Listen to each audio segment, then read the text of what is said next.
வாழ்க இவ்வையகம் வளத்துடன் வாழ்க வாழ்க. வாழ்க இம்மாநிலம் ஆழ்ந்துணர்ந்து அமைதியாக. அன்பர்களே, டிசம்பர் 8 இன்றைக்கு அருள் தந்தை அவர்கள் தந்திருக்கிற சிந்தனை வாழ்க்கை மலரிலே என்னவென்றால், உலக குடும்பம். நம்முடைய முன்னாள் ஜனாதிபதி மாண்புமிகு அப்துல் கலாம் ஐயா அவர்கள் ஐநா சபையில் உரையாற்றும் போது, யாதும் ஊரே யாவரும் கேளீர் என்னும் கணியன் பூங்குன்றனாருடைய வரிகளை குறிப்பிட்டு பேசினார்கள். அதே போலவே நம்முடைய அருள் தந்தை தத்துவஞானி வேதாத்ரி மாமுனி அவர்களும் இந்த உலக சமுதாயத்தை பற்றி ஐநாவிலே உரையாற்றி இந்த உலக சமாதானம் அடைவதற்கான திட்டங்களை எல்லாம் ஐநாவிலே சமர்ப்பித்திருக்கிறார் என்கிற அந்த நினைவு கூர்தலோடு இன்றைய சிந்தனையை தொடர்வோம். அருள் தந்தை அவர்கள் குறிப்பிடுவது என்னவென்றால், இந்த உலகத்தில் நாம் உருவாக்கியது ஒன்று கூட இல்லை. குடிப்பதற்கான நீர், நம்மை சுற்றியுள்ள கடல் அத்தனையும் இறைநிலையால் படைக்கப்பட்டதே தவிர நம்மால் ஒரு அவுன்ஸ் நீர் கூட உற்பத்தி செய்யப்படவில்லை என்பது.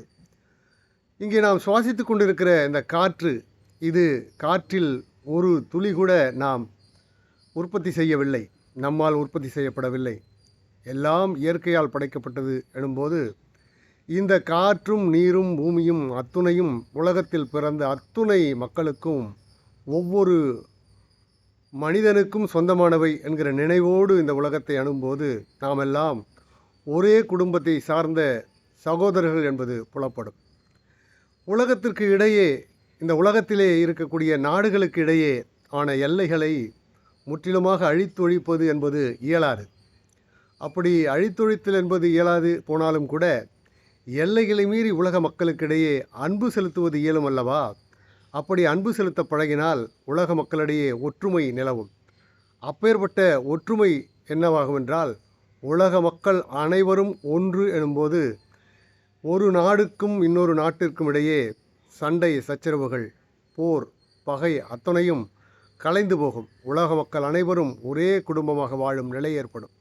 அந்த நிலையை நோக்கி மக்கள் நகர வேண்டுமென்றால், இந்த உலகத்தில் படைக்கப்பட்ட அத்துணை இயற்கை வளங்களும் நம்மால் படைக்கப்பட்டவில்லை எனப்படுவது, எதனையும் ஒரு தனிப்பட்ட நாடோ அல்லது ஒரு தனிப்பட்ட ஊரோ தனிப்பட்ட மனிதனோ சொந்தம் கொண்டாடுவது என்பது சரியானது இல்லை என்பதை அருள் தந்தை அவர்கள் வலியுறுத்துகிறார்.